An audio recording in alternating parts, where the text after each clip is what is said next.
जय हिंद दोस्तों इस वीडियो में मैं बात करूंगा कि आप अगर टेक्नीशियन का फॉर्म भर दिया है तो आपके जो डॉक्यूमेंट वेरिफिकेशन होगा तो उसमें कौन कौन से डॉक्यूमेंट्स की ज़रूरत पड़ेगी, ताकि आप अपने जो डॉक्यूमेंट्स है ये इसको ओरिजिनल के रूप में एक डायरी में, एक पेज में आप अपने बना के रखना।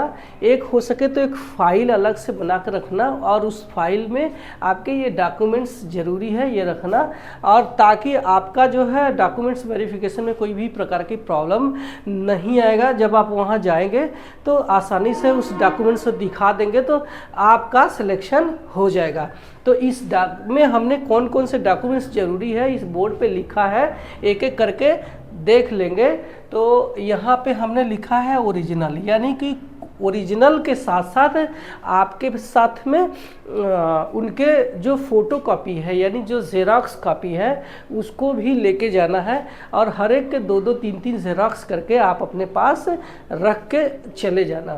ठीक है, तो इसमें आपको जो पहला क्या काम लगेगा ये है 6 फोटोग्राफ, यानी जो फॉर्म में अभी आपने अपलोड किया है, यानी आपने जो फॉर्म कंप्यूटर पे टेक्नीशियन का भरा है तो आपने फ़ोटो लगाया होगा, सेम टू सेम वही फ़ोटोग्राफ आपको 6 कॉपी में वहाँ पे लेके जाना होगा। तो ये हो गया हमारा फोटोग्राफ। दूसरा ये है 10th की मार्कशीट, यानी 10वीं का मार्कशीट, और उसके साथ में आपका जो सर्टिफिकेट है उसको लेके जाना है। और उस मार्कशीट में आपके माता पिता का नाम और आपका नाम और आपका जो डेट ऑफ बर्थ है वो क्लियर होने चाहिए। वो सर्टिफिकेट आपको उसमें ओरिजिनल के रूप में लेके जाना होगा। नेक्स्ट क्या सर्टिफिकेट की ज़रूरत होगी? अदर एजुकेशनल क्वालिफिकेशन, यानी जैसे आपने अगर 12th के भी किया है या फिर आप अगर ग्रेजुएशन किया है तो उसके जो मार्कशीट और उसके जो सर्टिफिकेट है वो आप उसको लेके जाना। और ये जो क्वालिफ़िकेशन है ये क्वालिफ़िकेशन आपके जो टेक्नीशियन की जो लास्ट डेट थी उस लास्ट डेट तक आपके रिजल्ट आ गए होने चाहिए, उसी का जो मार्कशीट और सर्टिफिकेट आपको लेके जाना है। अगला जो सर्टिफिकेट है ये इम्पॉर्टेंट है, टेक्नीशियन का ITI आपको लेके जाना है। ITI का अगर सर्टिफिकेट है तो वो सर्टिफिकेट आपको कहाँ से NCBT या फिर NCBT वाला ही आपको लेके जाना होगा। इसके अलावा आप कोई और लेके जाएंगे तो आपको डिसक्वालीफाई कर दिया जाएगा, आपको घर भेज दिया जाएगा। इसके साथ में अगर आपने ITI नहीं किया है, आपने डिप्लोमा या फिर डिग्री किया है तो इसके मार्कशीट और उसके जो सर्टिफिकेट है वो आपको लेके जाना होगा। इसके बाद है अगला हमारा नंबर आता है कास्ट सर्टिफिकेट, यानी कि जाति प्रमाण पत्र। और ये जाति प्रमाण पत्र सिर्फ और सिर्फ OBC NCL यानी नॉन क्रीमी लेयर और SC ST के बच्चों के लिए है। ठीक है, और OBC का जो कास्ट सर्टिफिकेट है वो 1 साल से पुराना नहीं होना चाहिए, और ये हमारे जो है सेंट्रल लेवल का बनवा के रख लेना। अगर आपने स्टेट वाला लगा के फॉर्म भर दिया है तो याद रखना कि रेलवे बोलती है कि आप का जो है फॉर्म हम एक्सेप्ट कर लेंगे, आपका जो है कोई भी कैंसिल नहीं होगा। आप अगर SC से भरे हैं, ST से भरे हैं या OBC है तो आपको एक्सेप्ट कर लिया जाएगा। लेकिन आपको जो है डॉक्यूमेंट वेरिफिकेशन के टाइम में आप इसको सेंट्रल वाला बनवा लेना, या फिर अगर आपने OBC का या SC ST का कास्ट सर्टिफिकेट स्टेट में वही कास्ट होनी चाहिए जो सेंट्रल में होनी चाहिए, यानी दूसरे राज्यों में भी वही कास्ट OBC में भी आना चाहिए, वही कास्ट अगर SC में दूसरे राज्य में है तो SC में ही आना चाहिए। तो ये तो हो गया हमारा कास्ट सर्टिफिकेट। और SC ST के कास्ट सर्टिफिकेट चाहे जितना पुराना हो चल जाएगा, क्योंकि इनका जो सर्टिफिकेट है ये इससे कोई मतलब नहीं कि 1 साल हो या 2 साल हो, चल जाएगा।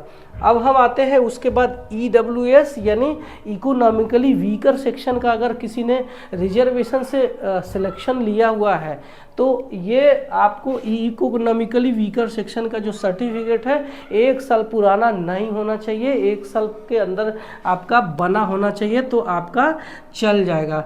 इसके बाद है EBC, किसी ने अगर फीस माफ़ी के लिए इकोनॉमिकली बैकवर्ड क्लास का अगर सर्टिफिकेट लगा के फीस माफ़ी का का है, इसको कास्ट का रिजर्वेशन नहीं मिलता है, ये सिर्फ फीस माफ़ी के लिए है, बनता है। ईबीसी सर्टिफिकेट लगा करके उसने एग्ज़ाम दिया है तो वहाँ भी आपको ईबीसी का जो सर्टिफिकेट है वो जमा करना पड़ेगा, और ये ईबीसी भी 1 साल का ही पुराना होना चाहिए, 1 साल से ज़्यादा पुराना नहीं होना चाहिए।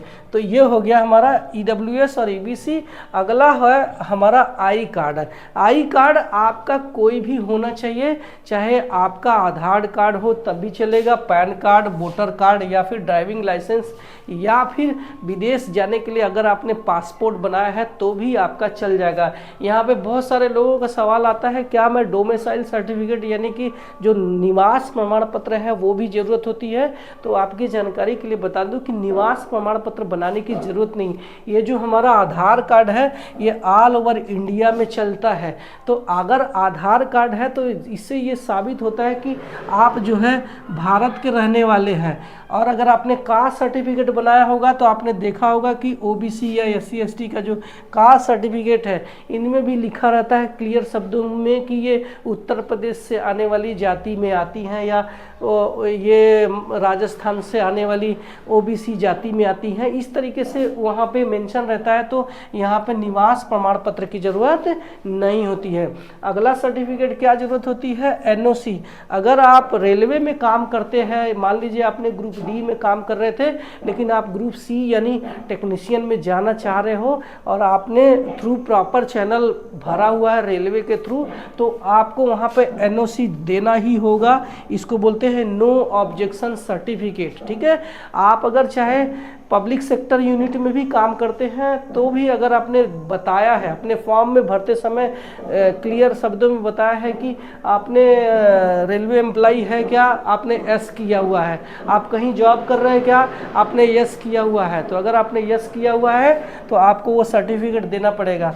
कोई BWD कैंडिडेट है यानी फिजिकली विथ डिसेबल्ड, यानी अगर कोई विकलांग कैंडिडेट है तो उसका सर्टिफिकेट देना पड़ेगा। अगर आपने टेक्नीशियन में ऐसे पोस्ट चुना हुआ है जो कि विकलांग सर्टिफिकेट के साथ में, तो आपको वहाँ पे ये विकलांग सर्टिफिकेट मांगा जाएगा, ये आपको बनवा के रखना पड़ेगा और वहाँ पे देना पड़ेगा। तो ये तो हो गया PWD मतलब सर्टिफिकेट। इसके बाद आते हैं लास्ट हमारा एक्स सर्विसमैन के डिस्चार्ज सर्टिफिकेट होते हैं, यानी कि जो लोग एक्स सर्विसमैन आपने देखा होगा जो सैनिक होते हैं वो लोग भी अपने फॉर्म को अप्लाई करते हैं, तो वहाँ पे इनको एक्स सर्विसमैन वालों को एक सर्टिफिकेट मिलता है, वो है डिस्चार्ज सर्टिफिकेट, जहाँ पे वो काम कर रहे होते हैं। तो वो जो अगर डिस्चार्ज सर्टिफिकेट देंगे तो जा कर के इनका पूरा प्रोसेस कंप्लीट होता है और इसके बाद ये है अपना डॉक्यूमेंट्स में कोई भी प्रॉब्लम नहीं आएगी। ये सारे डॉक्यूमेंट्स ओरिजिनल के रूप में अभी से बनवा के रख लेना ताकि आने वाले समय में आपको दिक्कत नहीं होना चाहिए। अगर आपने जो कास्ट सर्टिफिकेट है अगर स्टेट लेवल वाले से फॉर्म भर दिया है तो भी टेंशन लेने की ज़रूरत नहीं है। मैं हमेशा बताता हूँ आपको सेंट्रल वाला बनवा के रख लेना ताकि वहाँ पे आपको किसी भी प्रकार का दिक्कत नहीं होनी चाहिए।